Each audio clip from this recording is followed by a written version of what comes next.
Kurang jadi ngawit. Om Swastiastu. Baik, pada kesempatan kali ini kami dari kelompok renang akan mempresentasikan hasil diskusi kami. Sebelum itu, izinkan kami untuk memperkenalkan diri. Saya Nyaman Bagus Seri Semoga, absen 14. Saya Abu Putri Yasir, absen 12. Saya Nimaridian Sabita, absen 30.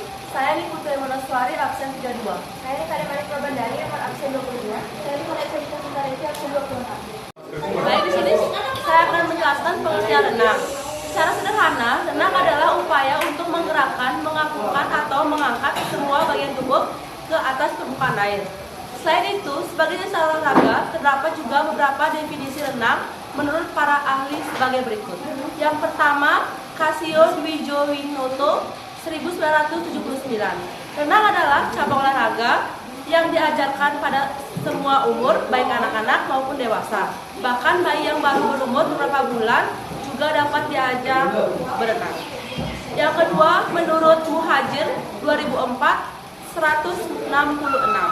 Renang adalah olahraga yang menyehatkan sebab hampir semua otot tubuh bergerak sehingga seluruh otot berkembang dengan pesat dan kekuatan perenang bertambah meningkat. Yang ketiga yaitu menurut Budi Ningsih 2010. 2. Renang adalah salah satu di antara olahraga air yang dilakukan dengan menggerakkan badan di air seperti menggunakan kaki dan tangan dilakukan dengan menggerakkan badan di air dan badan terapung di permukaan air. Yang keempat, menurut Abdullah 1981 270. Renang adalah suatu jenis olahraga yang dilakukan di air, baik di air tawar maupun di air asin atau laut. Yang kelima, menurut Erlangga 2010-75, renang merupakan olahraga air yang sangat menyenangkan dan bermanfaat bagi kekuatan otot tubuh, jantung, paru-paru, dan membangkitkan perasaan berani. Yang keenam, menurut KBBI, renang yaitu sebuah gerakan badan menyelam dan melintas yang menggunakan tangan, kaki, ekor, sirip, menyelam, mengapung, dan sebagainya. Adapun sejarah dari renang, yaitu sejarah olahraga renang dimulai sejak zaman batu. Terdapat lukisan batu berusia 10.000 tahun yang menggambarkan orang yang sedang berenang di Wadi Sura di sebelah barat Mesir. Lukisan tentang renang yang paling terkenal karena seperti menunjukkan ritual tertentu terdapat di padang gurun Lubir yang diperkirakan telah dibuat pada 4000. Pada 1938, seorang profesor bahasa dari Jerman, Nikolaus Weinmann, menuliskan buku pertama tentang berenang, yaitu Renang atau Dialog mengenai seni berenang. Der Schwimmer oder Rein Schwimmersprach über die Schwimmkunst, dengan tujuan mengurangi orang yang meninggal dunia karena tenggelam. Di buku ini, Weinmann menuliskan metode berenang, gaya dada, dan mengajarkan pula pertolongan pertama saat terjadi kecelakaan saat berenang. Pada tahun 1987, Everett Digby menuliskan dalam bukunya bahwa manusia dapat berenang lebih baik dari ikan. Digby pun mengatakan bahwa gaya dada adalah gaya yang paling berfungsi dalam berenang. Pada tahun 1928, kolam berenang untuk umum pertama dibuka. Sedangkan berenang sebagai kompetisi diadakan pada 1830-an di Inggris.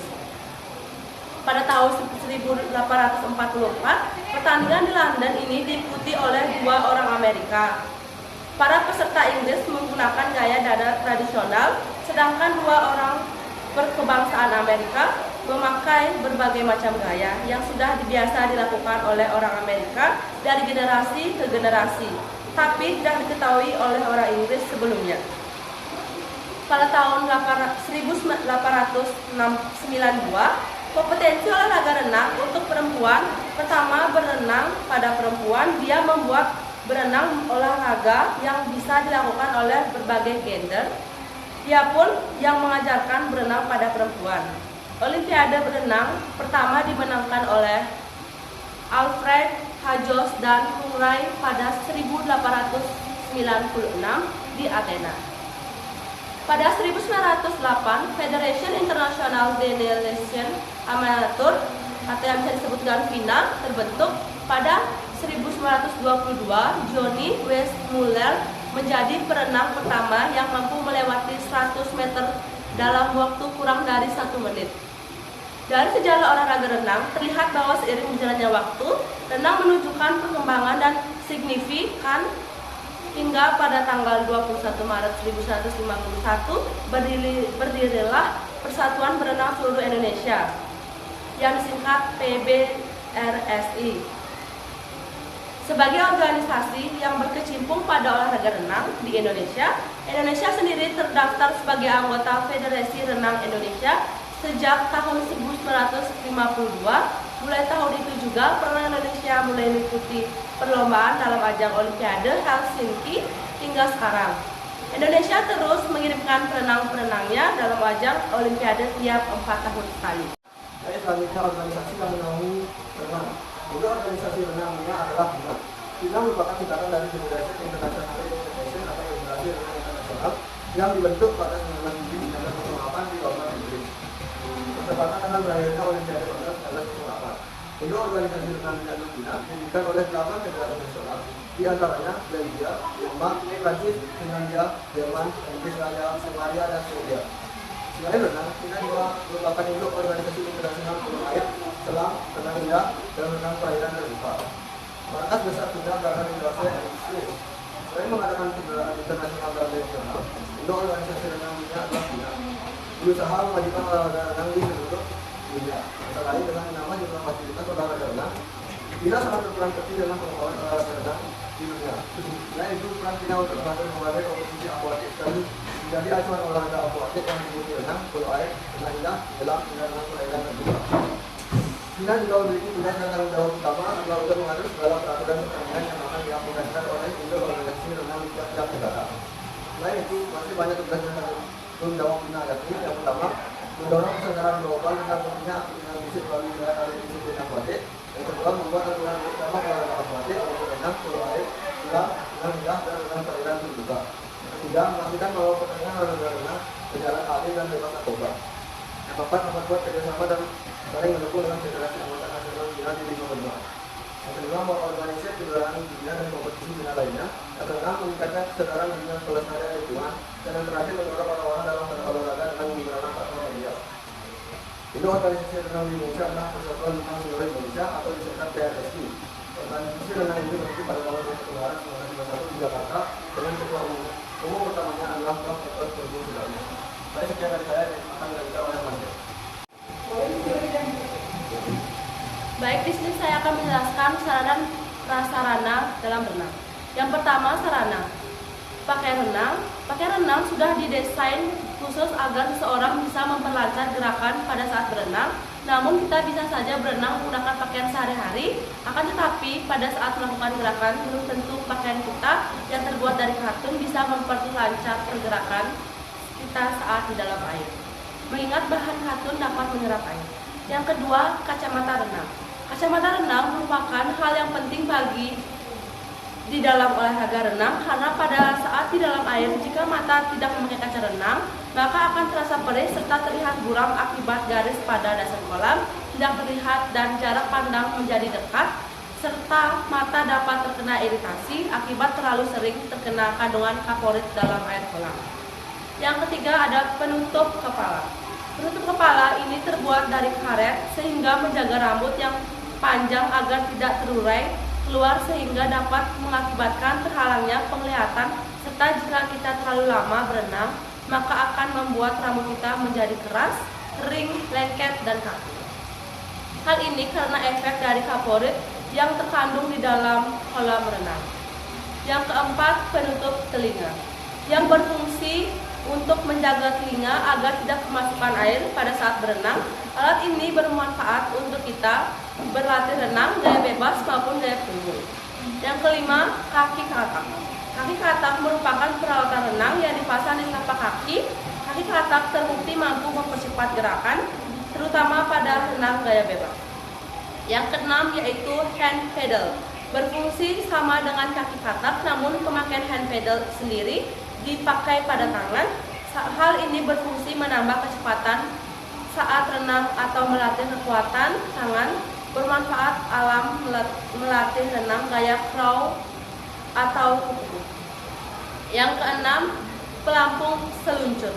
Pelampung ini biasa dibuat untuk melatih dan memfokuskan gerakan kaki kita saat berenang, terutama saat berenang gaya bebas atau gaya katak. Selain itu juga dapat melatih atau membantu teknik seluncur saat di dalam air. Yang kedelapan ada pull buoy. Pelampung sejenis ini biasa digunakan untuk belajar gaya kupu-kupu. Alat ini akan membantu kaki yang sering tenggelam ketika awal belajar gaya kupu-kupu. Jadi dengan alat ini maka kaki bisa lebih terangkat ke atas permukaan air, bisa dikempit di pengkal paha atau pergelangan kaki. Sekian presentasi dari saya, akan dilanjutkan oleh teman saya. Yang kedua itu prasarana. Yang pertama, kolam renang. Panjang kolam renang 50 meter, standar internasional dan nasional. Lebar kolam 25 meter, standar internasional dan nasional. Kolam harus tinggi dari area sekitarnya. Air harus bersih dan jernih. Dinding kolam harus tegak lurus. Kolam renang dangkal kedalamannya 1 meter. Kolam renang dalam kedalaman 1,8 meter sampai 2 meter. Internasionalnya 3 meter. Yang kedua, lintasan dan tali lintasan. Jumlah lintasan ada yang 10,8 dan 6. Jarak lintasan 5,5 meter, standar internasional dan nasional. Setiap lintasan dibatasi oleh tali lintasan yang panjangnya sama dengan lintasan. Tali lintasan terdiri dari bola pelampung kecil yang dapat berputar jika terkena ombak. Tali lintasan dapat dibedakan menurut warna. Yang pertama, hijau untuk lintasan 1,8, biru untuk lintasan 2, 3, 6, dan 7, kuning untuk lintasan 4 dan 5. Yang ketiga, balok start. Jumlah balok start sama dengan jumlah lintasan. Ketinggian balok start 50-75 cm dari permukaan air dengan ketinggian 10 derajat standar internasional dan juga nasional. Lebar permukaan balok start 50 cm kali 50 cm standar internasional dan nasional. Memiliki lapisan dari bahan anti licin pada permukaannya. Yang keempat, tangga kolam renang. Dan yang kelima, electronic scoreboard, yaitu menunjukkan hasil atau catatan waktu pada tiap-tiap lintasan secara otomatis sehingga dengan mudah menentukan pemenangnya. Yang keenam, penandaan putaran gaya punggung. Bentuk tali lurus dengan diberi penanda pembuka bendera. Jarak yang penanda dengan ujung awal kolam 5 meter. Ketinggian tali penanda sekitar 1,8 meter, 2,5 meter di atas permukaan air. Berfungsi sebagai penanda saat atlet berenang gaya punggung bahwa ia akan mencapai ujung kolam. Macam-macam gaya renang. Yang pertama, renang gaya bebas. Renang gaya bebas adalah berenang dengan posisi dada menghadap ke permukaan air. Kedua belah lengan secara bergantian digerakkan jauh ke depan dengan gerakan mengayun, sementara kedua belah kaki secara bergantian dicambukkan naik turun ke atas dan ke bawah. Sewaktu berenang gaya bebas, posisi wajah menghadap ke permukaan air. Pernapasan dilakukan saat lengan digerakkan keluar dari air, saat tubuh menjadi miring dan kepala berpaling ke samping. Sewaktu mengambil napas, perenang bisa memilih untuk menoleh ke kiri atau ke kanan. Dibandingkan dengan gaya berenang lainnya, gaya bebas merupakan gaya berenang yang bisa membuat tubuh melaju lebih cepat di air. Tidak seperti halnya gaya punggung, gaya dada, dan gaya kupu-kupu, Federasi Renang Internasional atau FINA tidak mengatur teknik yang digunakan dalam lomba renang kategori gaya bebas. Perenang dapat berenang dengan gaya apa saja kecuali gaya dada, gaya punggung, atau gaya kupu-kupu. Walaupun sebenarnya masih ada teknik-teknik renang atau yaitu gaya bebas lainnya, gaya crawl atau front crawl digunakan hampir secara universal oleh perenang dalam lomba renang gaya bebas, sehingga gaya crawl identik dengan gaya bebas. Yang pertama, posisi badan gaya bebas. Posisi badan harus horizontal, walaupun kaki masih cukup dalam di dalam air. Ada beberapa hal yang perlu diperhatikan agar posisi badan sejajar atau horizontal, yaitu yang pertama, dahi dan telinga jangan sampai berada di atas permukaan air. Yang kedua, punggung dan pantat sedikit berada di atas permukaan air. Yang ketiga, otot perut dan leher refleks. Gerakan kaki. Gerakan kaki pada renang memberikan dorongan ke depan mengatur keseimbangan tubuh. Adapun cara melakukan gerakan kaki pada renang gaya bebas adalah Yang pertama, gerakan kaki dimulai dari pangkal paha sampai dengan ujung jari. Pada waktu gerakan kaki ke bawah harus disertai cambukan dari pergelangan kaki. Yang ketiga, pergerakan kaki ke atas dilakukan lemas atau relax, jangan sampai keluar dari permukaan air. Yang keempat, gerakan kaki ke atas dan ke bawah dilakukan secara bergantian. Gerakan lengan. Gerakan tangan gaya bebas dibagi menjadi 3 tahap, yaitu yang pertama, gerakan menarik atau pull. Dari posisi lurus ke depan, lengan ditarik silang di bawah dada dengan siku dibengkokkan. Yang kedua, gerak mendorong atau push. Setelah siku mencapai bidang vertikal bahu, dilanjutkan dengan mendorong sampai lengan lurus ke belakang. Yang ketiga, istirahat atau recovery. Setelah gerakan mendorong selesai dan tangan lurus ke belakang, dilanjutkan dengan mengangkat siku keluar dari air, diikuti dengan lengan bawah dan jari-jari secara relax digeser ke depan permukaan air, kemudian jari-jari dimasukkan ke dalam air. Sekian presentasi dari saya, akan dilanjutkan kepada saya. Tentang gaya dada. Gaya dada atau gaya kata adalah berenang dengan posisi dada menghadap ke permukaan air, namun berbeda dari gaya bebas. Batang tubuh selalu dalam keadaan tetap, kedua belah kaki menendang ke arah luar, sementara kedua belah tangan diluruskan di depan. Kedua belah tangan dibuka ke samping seperti gerakan membelah air agar badan maju lebih cepat ke depan. Gerakan tubuh meniru gerakan kata sedang berenang sehingga disebut gaya kata. Penapasan dilakukan ketika mulut berada di permukaan air. Setelah 1 kali gerakan tangan dan kaki atau 2 kali gerakan tangan kaki, gaya dada merupakan gaya berenang paling populer untuk renang rekreasi. Posisi tubuh stabil dan kepala dapat berada di luar air dalam waktu yang lama. Dalam pelajaran berenang, perenang pemula belajar gaya dada atau gaya bebas. Di antara ketiga nomor renang resmi yang diatur Federasi Renang Internasional, perenang gaya dada adalah pemenang yang paling lambat. Gerakan kaki. Yang pertama, kaki ditekuk atau dengkul dibengkokkan atau ditekuk, kemudian tendangkan atau luruskan kaki dengan posisi kedua kaki terbuka dan masih dalam posisi kaki lurus, kemudian kaki dirapatkan sampai telapak kaki kiri dan kanan agak bersentuhan, akan menambah gaya dorong. Gerakan tangan. Posisi awal, kedua tangan lurus di atas kepala. Kemudian tarik tangan ke samping kanan dan kiri, tetapi tidak perlu terlalu ke samping. Luruskan tangan kembali. Dan gerakan kombinasi kaki, tangan, dan nafas. Gerakan tangan dan kaki dilakukan bergantian. Dan pengambilan nafas dilakukan ketika gerakan tangan ke samping kiri dan kanan, kemudian kepala mendongak ke atas sambil mengambil nafas. Yang ketiga adalah renang gaya punggung. Gaya punggung adalah berenang dalam posisi punggung menghadap ke permukaan air. Gerakan kaki dan tangan serupa dengan gaya bebas, tapi dengan posisi tubuh terlentang di permukaan air. Kedua belah tangan secara bergantian digerakkan menuju pinggang seperti gerakan mengayuh. Mulut dan hidung berada di luar air sehingga mudah mengambil atau membuang nafas dengan mulut atau hidung. Sewaktu berenang gaya punggung, posisi wajah berada di atas air sehingga perenang hanya melihat atas dan tidak bisa melihat ke depan. Sewaktu berlomba, perenang memperkirakan dinding tepi kolam dengan menghitung jumlah gerakan. Berbeda dari sikap start perenang gaya bebas, gaya dada atau gaya kupu-kupu yang dilakukan di atas balok start. Perenang gaya punggung sewaktu berlomba melakukan start dari dalam kolam. Perenang menghadap ke dinding kolam dengan kedua belah kanan memegang besi pegangan. Kedua lutut ditekuk di antara kedua belah lengan, sementara kedua belah telapak kaki bertumpu di dinding kolam. Gaya punggung adalah gaya yang berenang yang sudah dikenal sejak zaman kuno. Pertama kali dipertandingkan di Olimpiade Paris tahun 1900. Gaya punggung merupakan gaya renang tertua yang dipertandingkan setelah gaya bebas. Itu ada gerakan kaki kanan dan kiri digerakkan naik turun secara bergantian. Dan kaki digerakkan bergantian dengan cukup cepat agar arah renang tidak melenceng atau berbelok.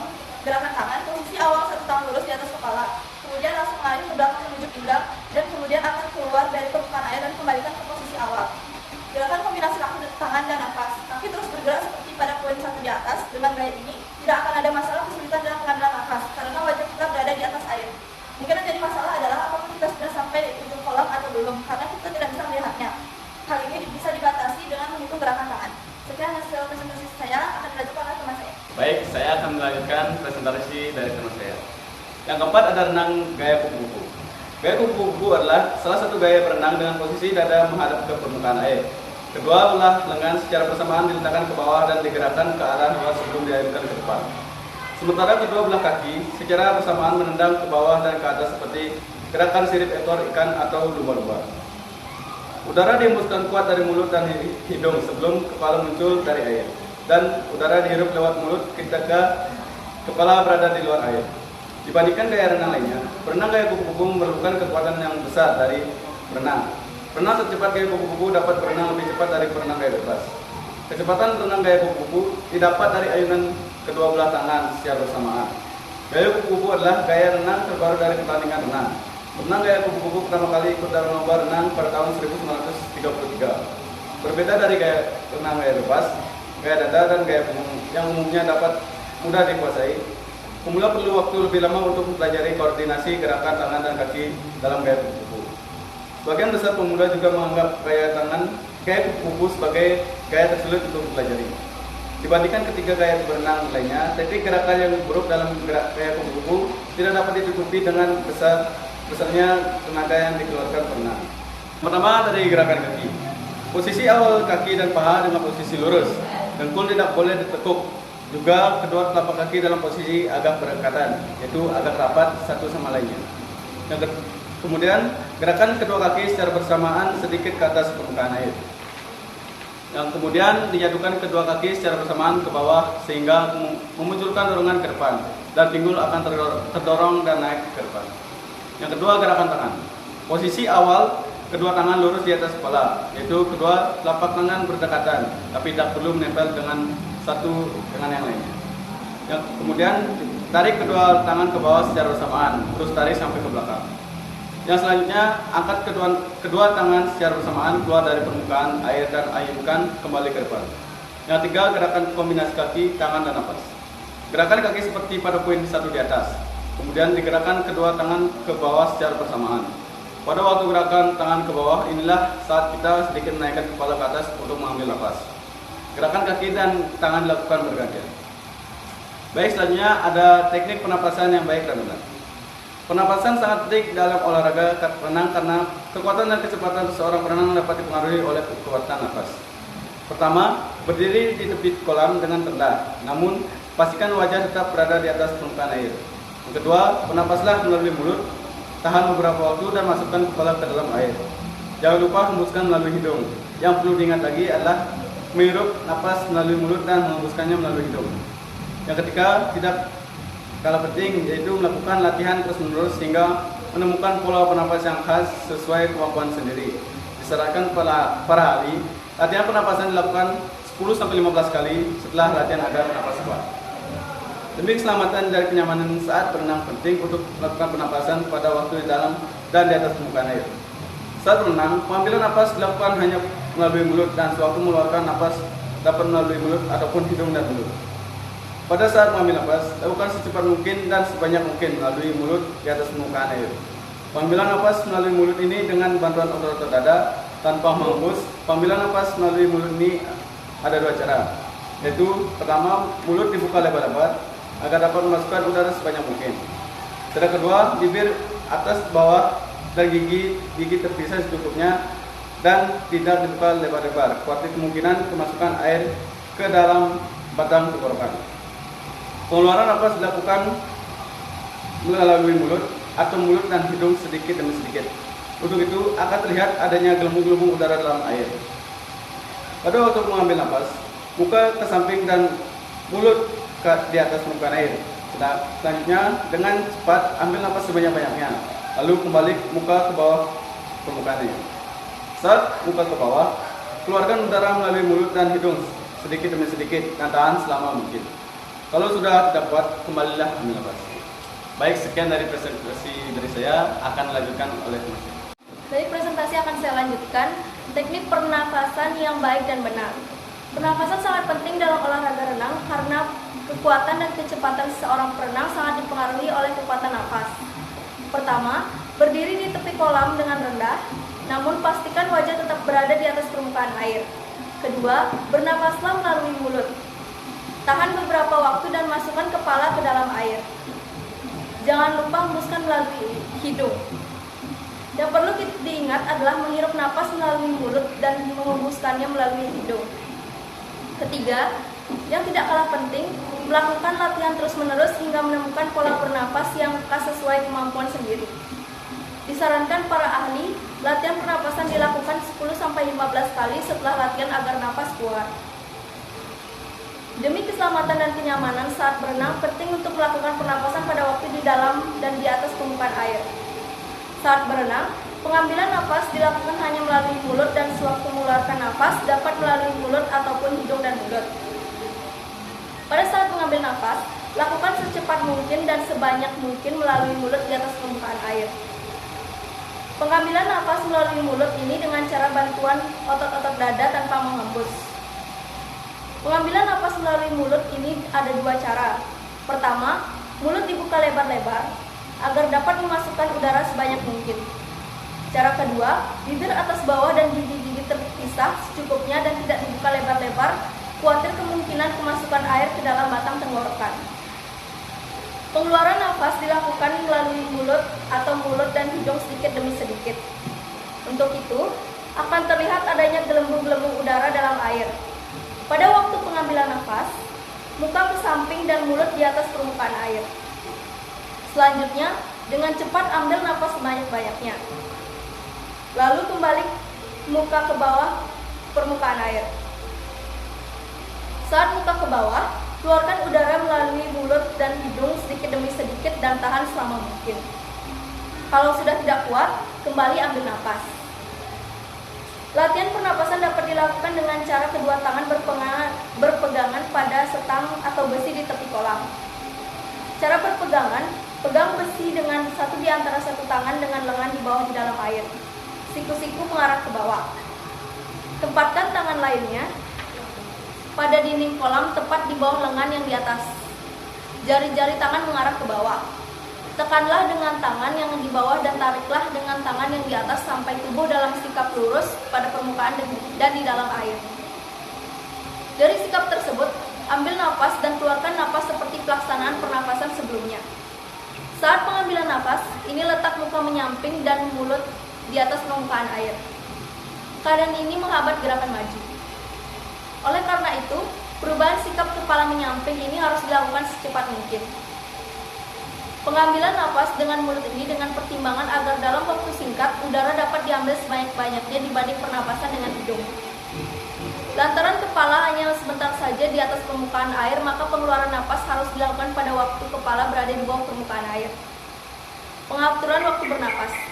Bila akan berenang sejauh 25-50 meter, maka boleh membuang nafas ketika sudah mencapai jarak 10 meter pertama.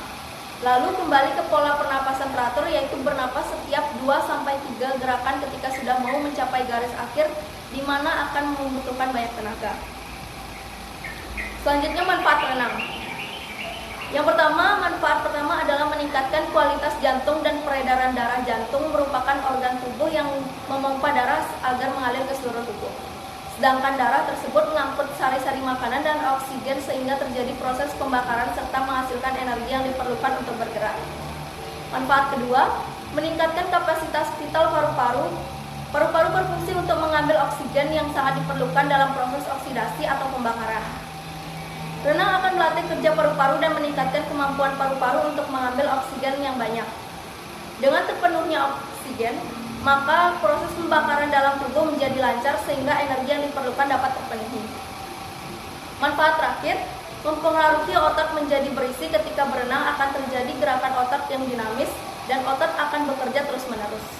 Hal ini akan membuat serabut otot bertambah banyak dan bertambah kuat, sehingga otot-otot tubuh akan kelihatan lebih berisi atau padat. Sekian presentasi dari saya. Baik, sekian dari kelompok kami. Jika ada kesalahan dan kekurangan, kami mohon maaf. Untuk itu kami tutup dengan para muslim. Om Santi Santi Santi Om.